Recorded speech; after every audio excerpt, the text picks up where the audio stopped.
Agent Kate Sullivan had infiltrated cattle rustlers, bank robbers, and claim jumpers, but the Blackwood Gang was different. They killed anyone who crossed them, trusted no one, and had a rule about women. They didn't let them live. So, when her handler told her she had 6 weeks to bring them down from the inside, Kate knew this mission would either make her career or end her life. Colorado Territory, autumn of 1883. The Pinkerton Detective Agency's Denver office buzzed with tension as Agent Kate Sullivan studied the photographs spread across Chief Inspector Thomas Brennan's desk. 5 faces stared back at her, hard men with cold eyes and blood on their hands. "The Blackwood Gang," Brennan said, tapping the center photograph. "Led by Marcus Blackwood, wanted for 17 bank robberies, 12 train heists, and at least 30 murders across 4 territories. They've made fools of every lawman west of Kansas City." Kate examined the leader's photograph.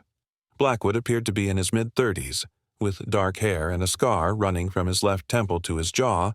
His eyes held the kind of emptiness that came from killing without conscience. "What makes them different from the others?" Kate asked, though she suspected she already knew the answer. "They're smart, disciplined, and they have one rule that's kept them alive this long. No witnesses, ever. Man, woman, or child, doesn't matter. Dead folks don't testify." Kate nodded grimly. In her 3 years with the Pinkertons, she'd successfully infiltrated a dozen criminal organizations. Her ability to blend in, to become whoever she needed to be, had made her one of the agency's most valuable undercover operatives. "There's something else," Brennan continued, his expression growing darker.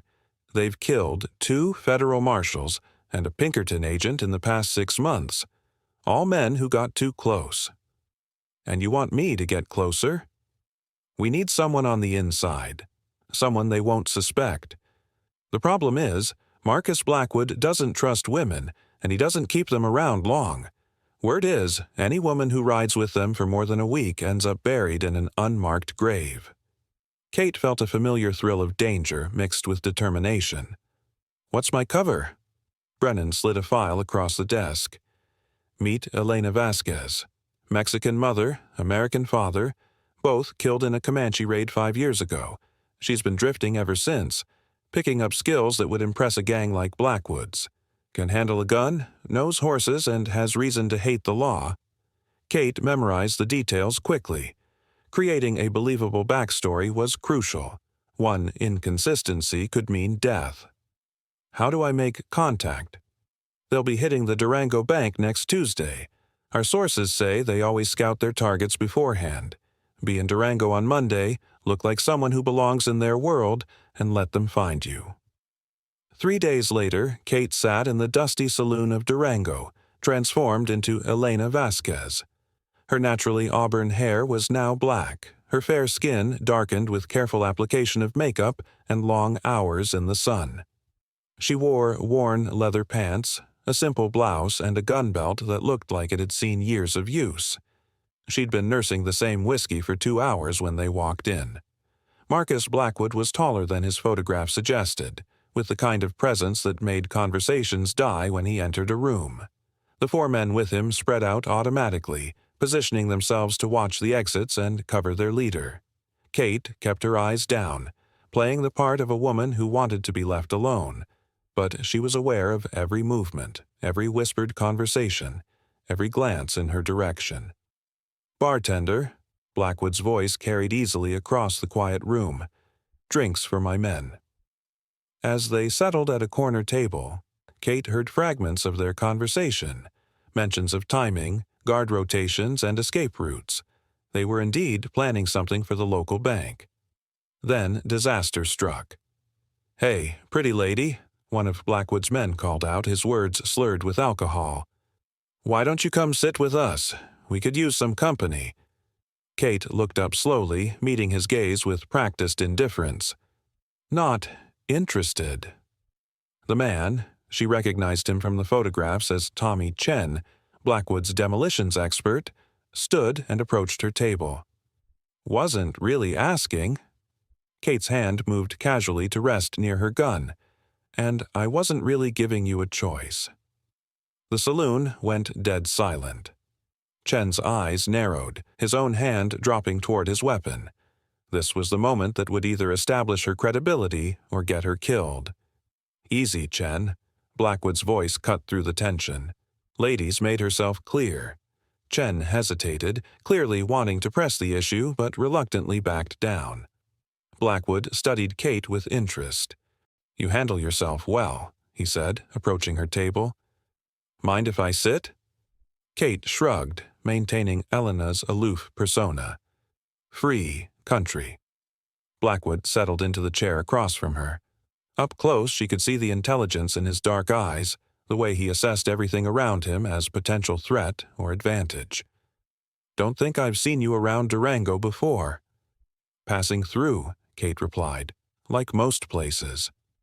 "Running from something or running to something?" Kate met his gaze steadily. "Both." Over the next hour, Blackwood skillfully drew out Elena's backstory.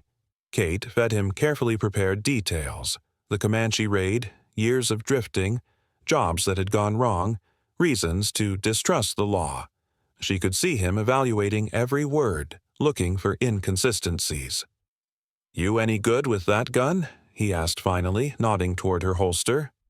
Without warning, Kate drew and fired, putting a bullet through the ace of spades pinned to the wall 20 feet away. The shot echoed through the saloon like thunder.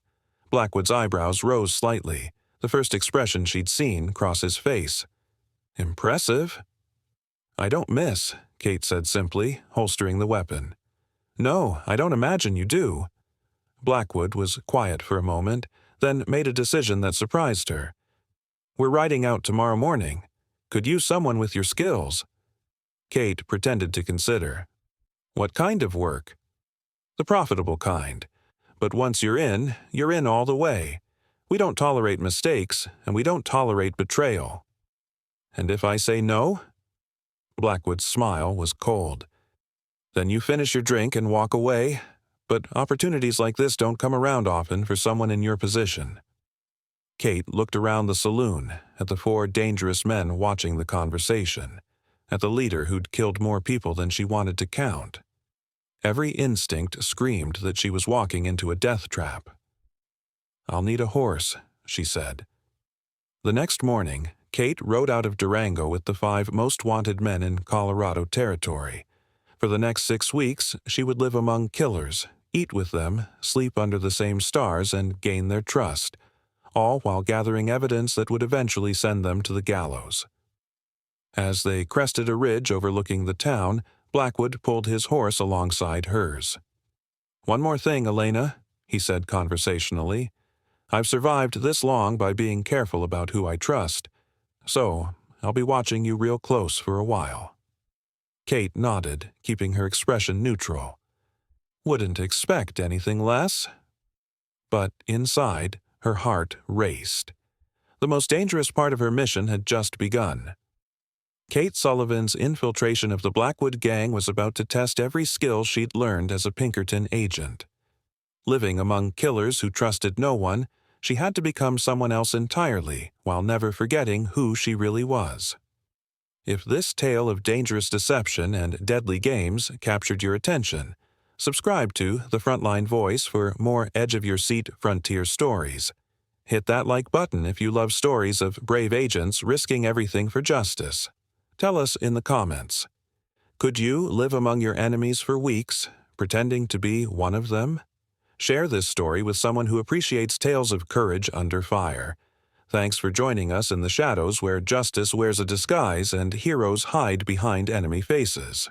Until next time, remember that sometimes the most dangerous mission is learning to become someone you're not.